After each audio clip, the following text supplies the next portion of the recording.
বিসমিল্লাহির রহমানির রহিম। আসসালামু আলাইকুম। প্রিয় শিক্ষার্থীরা, তোমরা সকলে কেমন আছো? আশা করি তোমরা সবাই ভালো আছো এবং সুস্থ আছো। মহামারী এই করোনা পরিস্থিতিতে সবাই বাসায় থাকার চেষ্টা করবে এবং ভালো ও সুস্থ থাকার চেষ্টা করবে। আমিও দোয়া করি তোমরা সবাই ভালো থাকো। আমি মোহাম্মদ নুরুজ্জামান হোসেন, প্রভাষক, হিসাব বিজ্ঞান বিভাগ, Majid Jarina foundation school and college. শ্রেণী একাদশ, বিষয় হিসাব বিজ্ঞান, দ্বিতীয় পত্র। অধ্যায়টির নাম হচ্ছে অষ্টম, মজুদ পণ্য হিসাব ব্যবস্থাপনা, এক কথায় যাকে বলা হয় মাল খতিয়ান। তোমাদেরকে এই অধ্যায়টির উপরে এর আগেও কয়েকটি ক্লাস আমি দিয়েছি। আজকে তোমাদের এই অধ্যায়টির উপরে আমি শেষ আর একটি ক্লাস দিব। তারপরে আবার এই অধ্যায়ের উপর আমি তোমাদের কিছু কথাও বলবো। নেক্সট ক্লাসে হয়তো বা যদি চেষ্টা করব তোমাদেরকে এমসিকিউর উপরে ভিত্তি করে আলোচনা করে দেওয়ার জন্য। এই অধ্যায়ের পাঠ শেষে আমরা কি শিখব? এই অধ্যায় থেকে আমরা ফিফো পদ্ধতিতে মাল খতিয়ান হিসাব প্রস্তুত করা শিখব এবং ভারযুক্ত গড় পদ্ধতিতে মাল খতিয়ান হিসাব প্রস্তুত করাটা শিখব। এর আগের অধ্যায়তেও আমি তোমাদেরকে ভারযুক্ত গড় পদ্ধতিতে মাল খতিয়ান হিসাব প্রস্তুত করার এবং ফিফো পদ্ধতিতে কিভাবে মাল খতিয়ান হিসাব প্রস্তুত করতে হয় তা দেখিয়েছিলাম। আজকের অধ্যায়টিও আমি তোমাদের একটি টেস্ট পেপার থেকে একটি অঙ্ক তুলে দিচ্ছি এবং সেই অঙ্কটির উপরে ভিত্তি করে তোমাদের আজকের অধ্যায়টি আমি আলোচনা করছি।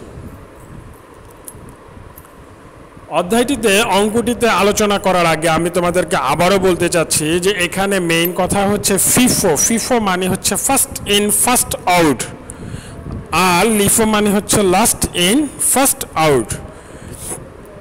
ওয়েটেড অ্যাভারেজ মেথড মানে হচ্ছে ভারযুক্ত গড় পদ্ধতি। মূলত আমাদের এই তিনটা পদ্ধতির উপরেই সবচেয়ে বেশি গুরুত্ব দিতে হবে, তার পাশাপাশি অন্যগুলোর উপরেও গুরুত্ব আমাদের দিব। তো প্রিয় শিক্ষার্থীরা, আশা করি তোমরা আমার কথাগুলো বুঝতে পেরেছ। আমি তোমাদেরকে এখানে একটু স্বচ্ছ কথা বলার জন্য চেষ্টা করেছি, তো তার পাশাপাশি তোমরা অঙ্কটি করার চেষ্টা করবে। এবার আমরা অঙ্কটিতে চলে যাই। আদম ম্যানুফ্যাকচারিং কোম্পানি লিমিটেডের 2015 সালের ডিসেম্বর মাসে কাঁচামাল ক্রয় ও ইস্যু সংক্রান্ত তথ্য নিম্নরূপ। 2015 ডিসেম্বরের 1 প্রারম্ভিক উদ্ধৃত 4,400,000 একক 5 টাকা হারে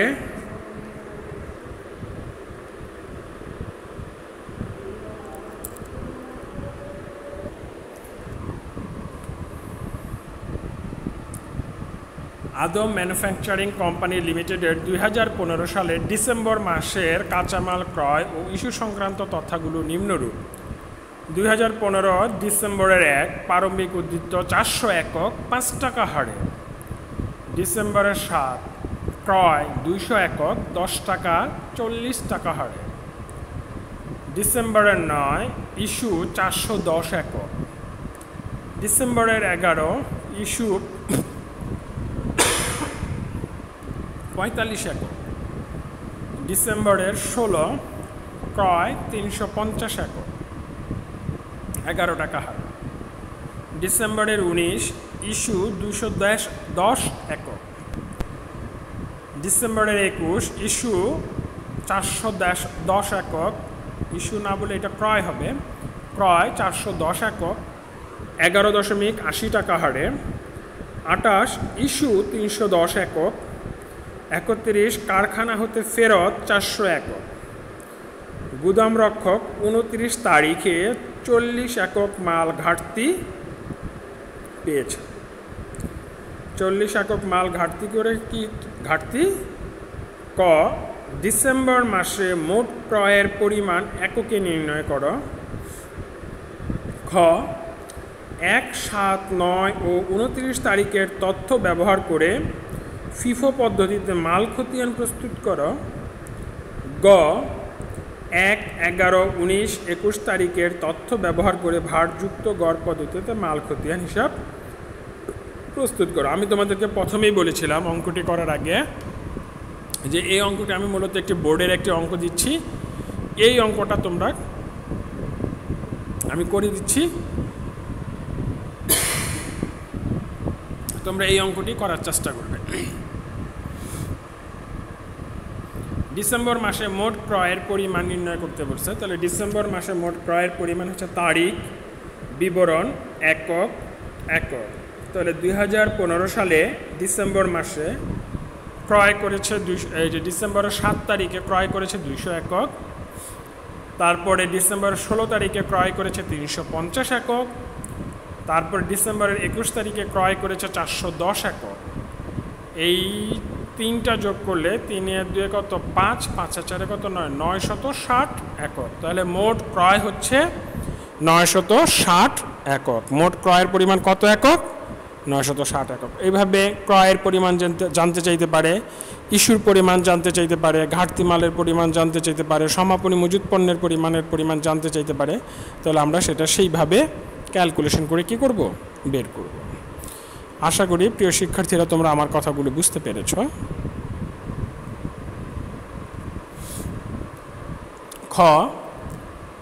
খতে বলা হয়েছে আদম ম্যানুফ্যাকচারিং কোম্পানির মাল খতিয়ান ফিফো পদ্ধতি। কোন পদ্ধতি? ফিফো পদ্ধতি।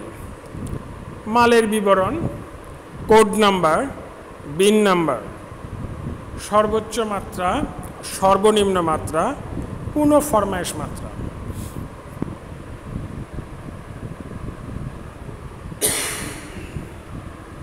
এখন ফিফো পদ্ধতিতে আমরা মাল খতিয়ান হিসাব প্রস্তুত করব। তাহলে তোমরা ভালো করে জানো, আমি তোমাদেরকে বলেছিলাম যে ফিফো মানে হচ্ছে ফার্স্ট ইন ফার্স্ট আউট, আগের মাল আগে বিক্রয় করব। তাহলে আমাদের প্রথম এবং প্রধান কাজ হচ্ছে যে আগের মাল আগে বিক্রয় করব। এই কথাটা যদি আমার মাথায় থাকে তাহলে আমার অঙ্কটি করতে খুব সহজ হবে। তাহলে 2015 ডিসেম্বরের 1 প্রারম্ভিক উদ্ধৃত হচ্ছে কত? 400 একক 5 টাকা করে। কত টাকা? 2000 টাকা। এটা উদ্ধৃত বা জের বা ব্যালেন্স হাতে আছে, যেটা বলতে পারি। ডিসেম্বরের 7 ক্রয় 200 একক 10 টাকা 40 পয়সা করে, 2080 টাকা। আর উদ্ধৃত হবে কত? 400 গুণন 5 2000 টাকা, আর 200 গুণন 10 টাকা 40 পয়সা করে কত? 2080 টাকা। ডিসেম্বরের 9 ইস্যু 400 একক, মোট 410 একক বিক্রি করতে হবে। তো তার মধ্যে 400 একক প্রথমে আছে 5 টাকা করে 2000 টাকা, আর 10 একক 10 টাকা 40 পয়সা করে 104 টাকা। তাহলে 200 থেকে 10 একক বাদ দিলে কত? 190 একক 10 টাকা 40 পয়সা করে 1976 টাকা। 29 ঘাটতি। ঘাটতি মাল আছে কত? 40 একক 10 টাকা 40 পয়সা করে। কত টাকা? 416 টাকা। তাহলে আমার হাতে অবশিষ্ট থেকে যাচ্ছে আর কত? 150 একক 10 টাকা 40 পয়সা করে 1560। তো আশা করি তোমরা আমার কথা বুঝতে পেরেছ। তাহলে এখন আমাকে যদি বলা হয় সমাপনী মজুত পণ্য কত? 150 একক, যার মূল্য হচ্ছে 1560 টাকা। তাহলে এখন আমরা যেই পদ্ধতিতে এই মাল খতিয়ান হিসাবটি প্রস্তুত করেছি এটার নাম হচ্ছে ফিফো পদ্ধতি। এবং এই ফিফো পদ্ধতির মাল খতিয়ান হিসাবের মূলত দুইটি পদ্ধতিতে করা যায়। সেটা হচ্ছে তোমার পদ্ধতিগুলো যেটাকে বলা হয় কৌশল। দুইটি কৌশল, পদ্ধতি বললে ভুল হবে। কৌশলগুলো কি? একটা হচ্ছে নিত্য মজুত পদ্ধতি, আর একটা হচ্ছে কালান্তিক মজুত পদ্ধতি। আমরা এখানে যেটা করতেছি এটা হচ্ছে অবিরত মজুত পদ্ধতিতে দুইটাই করতেছি। এবার গতে বলা হয়েছে ভারযুক্ত গড় পদ্ধতিতে মাল খতিয়ান হিসাব প্রস্তুত করো। কত তারিখ? 1, 11, 19, 21। তাহলে সেম উপরে এইভাবে বাম পাশে মালের বিবরণ, কোড নাম্বার, বিন নাম্বার, ডান পাশে সর্বোচ্চ মাত্রা, সর্বনিম্ন মাত্রা, পূর্ণ ফরমায়েশ মাত্রা, আর মাঝখানে আদম ম্যানুফ্যাকচারিং কোম্পানি লিমিটেড মাল খতিয়ান ভারযুক্ত গড় পদ্ধতি। তারিখ 2015 ডিসেম্বরের 1 প্রারম্ভিক উদ্ধৃত 400 5 টাকা করে কত টাকা? 2000 টাকা। 11 ইস্যু 45 একক 5 টাকা করে, 400 এককের থেকে 45 একক বিক্রি করতে হবে। তাহলে 45 একক যদি আমি বিক্রি করি 5 টাকা করে কত? 225 টাকা। তাহলে 400 টাকা, 400 এককের থেকে 45 একক বাদ দিলে থাকে 355 একক, 5 টাকা করে 1775 টাকা। 19 ইস্যু 210 একক 5 টাকা করে 1050 টাকা, 145 একক, 355 থেকে 210 একক বাদ দিলে 145 একক অবশিষ্ট থাকে, 5 টাকা করে কত? 725 একক। 21 ক্রয় 410 টাকা 10 একক 11.80 টাকা করে, 4838 টাকা। এখন আমার ক্রয়ের সাথে 145 এককের সাথে 410 যোগ করলে কত হয়? 555। আর এখানে 4838 সাথে 725 যোগ করলে কত হয়? 5563। এবার এই 5563কে 5555 দিয়ে ভাগ 555 দিয়ে ভাগ দিলে আমার প্রতি একক হার হবে 10 টাকা 0.23 পয়সা।